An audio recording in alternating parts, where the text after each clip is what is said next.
শোনার তো শেষ নাই। যার যেই রাজনৈতিক অবস্থান সে সেই রাজনৈতিক অবস্থান থেকে নানান কথা প্রচার করা শুরু করে। তো এইগুলো কোনো ভিত্তি এখনো পর্যন্ত আছে বলে পর্যন্ত আমার জানা নেই। প্রথম কথা হচ্ছে নির্বাচনের পরিবেশ গ্রহণযোগ্য কিনা, এটা আপনি কয়েকটা আঙ্গিকে দেখতে পারেন। একটা হচ্ছে নির্বাচন পরিচালনার জন্য যে কাজগুলো অন্য সকল নির্বাচনে নির্বাচন কমিশন করে সেই কাজগুলো করা শুরু হয়েছে কিনা, সেই কাজগুলো যথাযথভাবে চলছে, মনোনয়নপত্র যাচাই বাছাই করা হচ্ছে এবং প্রার্থীরা বিভিন্ন দলের খুবই আগ্রহ উৎসাহ নিয়ে এগুলো মনিটর করছেন, কোথাও কোনো ব্যত্যয় হলে তারা সে কথাগুলো বলছেন। ফলে নির্বাচনের যে প্রক্রিয়া নির্বাচন কমিশন থেকে শুরু করা সেই প্রক্রিয়া শুরু করা হয়েছে।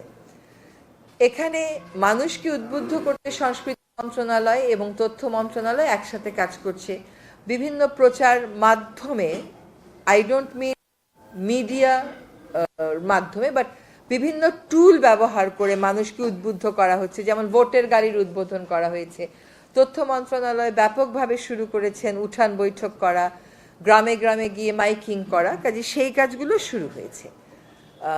নির্বাচনে কোনো রাজনৈতিক দলকে কিন্তু এরকম দেখছি না বলতে পরিবেশ নাই।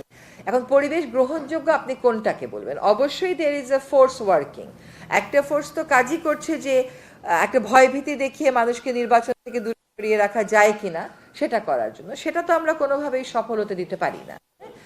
নির্বাচনে বাংলাদেশের নির্বাচন তো আপনিও দেখেছেন, আমিও দেখেছি, নির্বাচনী সহিংসতার একটা মাত্রা থাকে, কিন্তু তার উপরেও একটা অতিরিক্ত মাত্রা আরোপ করে মানুষকে ভয়ভীতি প্রদর্শন করা হচ্ছে। সেজন্যই আপনাদের কাছে আহ্বান করছি, মানুষকে ভয়ভীতির পরিবেশের ঊর্ধ্বে নিয়ে আসা আমাদের দায়িত্ব।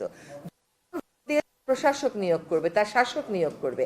আপনি গণমাধ্যম হিসেবে গণতন্ত্রের ভিত্তি রচনা করার জন্য মানুষকে সেই কাজে উদ্বুদ্ধ করবেন। কাজে আপনার প্রশ্নের সহজ উত্তর হচ্ছে যে এখনো পর্যন্ত পরিবেশ আমার কাছে গ্রহণযোগ্য বিবেচিত হচ্ছে। যে কাজগুলো করার কথা সেই কাজগুলো আমরা করে যাচ্ছি। রাজনৈতিক দলগুলো উৎসাহ নিয়ে নির্বাচনের কাজে অংশগ্রহণ করছে। কাজে পরিবেশ গ্রহণযোগ্য না এই কথাটা বলবো না, তবে একটা ন্যারেটিভ বা বলার কোনো সুযোগও নেই। একটা ন্যারেটিভ করার চেষ্টা করা হচ্ছে যে না এখানে আইন শৃঙ্খলা পরিস্থিতি বা এই কারণে নির্বাচনটা শেষ পর্যন্ত হবে না, এটা মনে করার কোনো কারণই নেই। সরকার নির্বাচনের একটা ক্লিয়ার রোডম্যাপ দিয়েছে, নির্বাচনের সাধারণ নির্বাচনেরও ক্লিয়ার রোডম্যাপ আছে, আপনার গণভোটেরও ক্লিয়ার মেসেজগুলো আছে। কাজে নির্বাচনের দিকে দেশ অবশ্যই এগিয়ে যাচ্ছে। না, এটাও বিচার কার্য পর্যন্ত তাদের রাজনৈতিক কার্যক্রম যেহেতু স্থগিত এবং নির্বাচনের কাজগুলো তো শুরু হয়ে গেছে, এগুলো তো এখন যাচাই বাছাই করে প্রার্থী তালিকা চূড়ান্ত হয়ে যাবে। কাজে এই প্রশ্ন তো এখন একটা অবান্তর প্রশ্ন।